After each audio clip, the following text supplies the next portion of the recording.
नमस्कार दर्शक बंधु मु शशांक आपको आम ओडिशा चैनल को बहुत बहुत स्वागत करुच्ची। तो दर्शक बंधु आज खबर गुड़िक आपको भल लगे वीडियो को गोटे लाइक कर चैनल को सब्सक्राइब करने। तो चलतु आज खबर को नजर पकाइबा।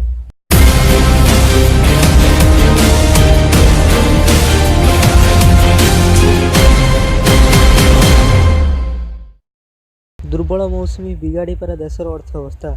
जून 8 रे मौसुमी केरल छुईथिला हेले सारा देशर पूर्वानुमान अनुजाई वर्षा होइनाई। जदि आहुरी 2-3 सप्ताह एइभଳି वर्षा शून्य स्थिति लगी रहे ताहले देशर अर्थनीति प्रभाव होइपारे बोली आकलन करिसेंती अर्थनीतिज्ञ माने। गत 4 वर्ष धरि देशर अर्थनीति दुर्बल रहिथिबा बेले चलित वर्षर प्रथम 3 मासरे देशर आर्थिक स्थिति आहुरी दुर्बल होइछि। भारतीय पाणीपाग विभागर रिपोर्ट अनुजाई चलित सप्ताह 24% कम वर्षा होइछि, जहाँकि दीर्घ 50 वर्षर सबुठारु कम खरा दिनिया चाष मध्य धान, सोयाबीन एवं मका आदि चाष होइथाय।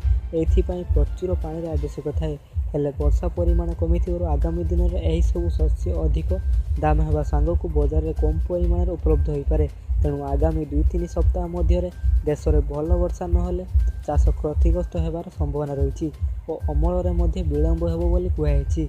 खाली एतिकी नुहे, चाषी पाखरु आरंभ करी कृषि जंत्रपाति और सामग्री बिक्री करथवा संस्था माने मध्य क्षति पड़िबो बोली आकलन होइछि, जहार प्रभाव सीधा बजार उपरे पड़िबो बोली अर्थ विशारद हरीश गेलिपोली कहिसेंती।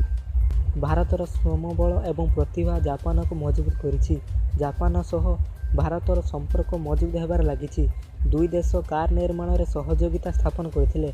यह वर्तमान बुलेट ट्रेन जाए पहुंची बोली जापान G20 सम्मेलन में कहिसेंती। प्रधानमंत्री नरेंद्र मोदी कहिसेंती जे जापान भारतर आर्थिक विकास में गुरुत्वपूर्ण भूमिका ग्रहण करिछि।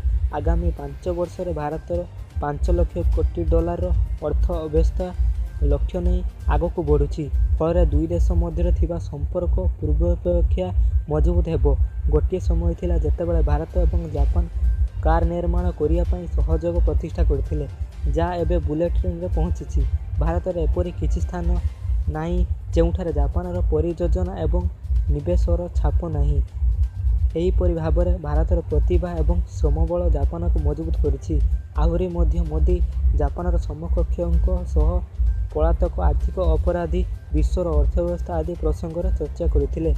अभिनेत्री और निर्देशिका विजय निर्मला आज परलोक आगमन। प्रख्यात अभिनेत्री और निर्देशिका विजया निर्मला आज देहांत होइछि। मृत्यु बेलकु तांकु 75 बयस वर्ष होइतिला।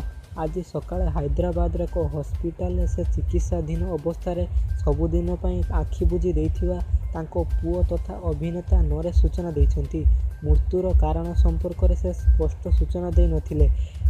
असुस्थ जोगु से प्राण हराइथिबा कहिछन्ति।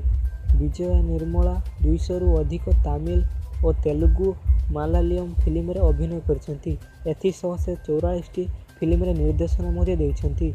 विजय निर्मला तांको स्वामी कृष्णा और पुओ नरेश एवं पालित पुओ झीओं सह रहउथिले। एही पालित पुओं मध्य सुपरस्टार महेश बाबू अन्यतम। बहु कलाकार विशिष्ट व्यक्ति माने विजयଙ୍କ वियोग रे शोक व्यक्त करिसेंति।